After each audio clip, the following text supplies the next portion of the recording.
Welcome to 771, Research Methods in Kinesiology.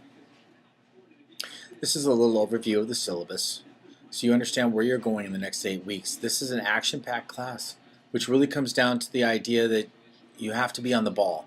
You cannot wait till the last minute in this class, or you'll be in deep trouble. So making sure that you understand everything will make your life just a little bit easier. There'll be some things in this class that you'll look at and go, oh my gosh, I don't understand it.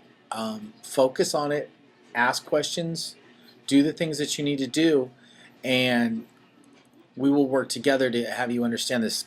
This class will help you tremendously toward your comps if you allow it to. Okay? Here is my cell phone number right here.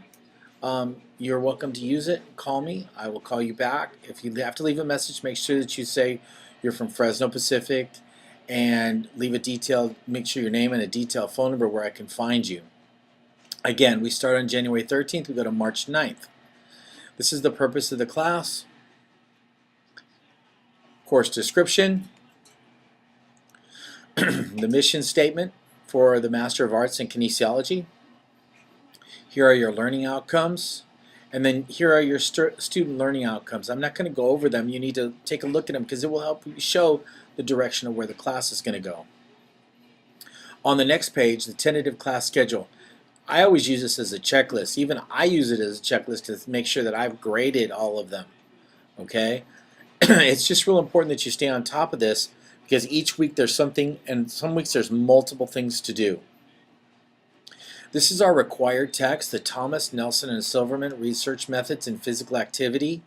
You should always have an APA manual in your arsenal. And then there is another one, Creswell, Educational Research, Planning and Conducting and Evaluate Qualitative and Quantitative Research. It's not required, but it's a good book to have in your arsenal when you go into your comps.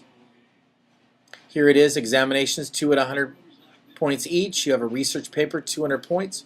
You have research paper presentation and facilitation, which is 25 points. You have a presentation and a threaded discussion, 10 points per post for 20 points, and learning activities, 10 to 12 points each to be determined. Okay, here is just a little bit of a breakdown. In another video, I'm going to talk exclusively about your research paper, which is really the backbone of your work. Besides your examinations, it's really the backbone of your work. Everything leads up to this. This can be an easy paper or a very difficult paper to write depending on how much work you put in on it and if you wait till the last minute. Each portion of this is a section, and if you take each section and do each section once a week, you'll begin to understand it. If you watch the video that I posted up there with some information on each of the levels, you'll be fine when you go to do this paper. This is like writing a full study. Okay, so please understand, if you follow the directions I'm going to give you and ask questions, I'll be more than happy to help you on anything that you need to get this done. Okay, double spacing, 12-point, either Arial, Times New Roman, cite all the references in the paper. All these things are important. Then you'll have to do an audio PowerPoint or a keynote, and I'm thinking more of a Prezi, but I will let you know this in class. Prezi is very, very easy to do and very easy to understand, and you don't have to worry about uploading it and having enough space to upload it. It's just a URL, and I can check your work, and everybody else can, and it's a really, really good idea. So I'll go over that in another day. Research paper, threaded discussion. You'll listen to 2 other papers of students, and then you'll basically 1-page response. And here is how the rubric for the threaded discussions, and then basically make up and late assignments, 25-point deductions. Here is your estimated time of how to complete your assignments, and then the expectations of the students. I'm in the classroom a lot, checking up on you and making sure that you're there. If you're waiting till Friday to do all your work because you want to do everything on the weekend, you're going to get stuck. If you take 777, you need to get in a practice of being in that room at least a little bit every day. Even if you're working outside the class, just check in, be in that classroom, see what's going on, see what notes are being posted.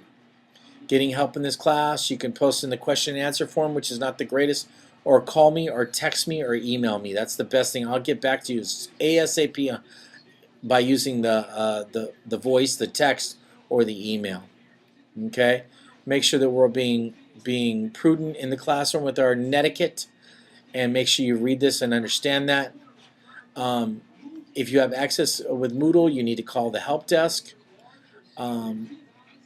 And then registration, academic honesty is very important. And make sure that you read all this stuff. If you have any type of disability where you need accommodations, you need to get in touch with me as soon as possible and turn in the appropriate paperwork. The biggest thing is, if you have any problems or any issues, you need to contact me as soon as possible so I can help you in the most prudent way to make sure that you have success in this class.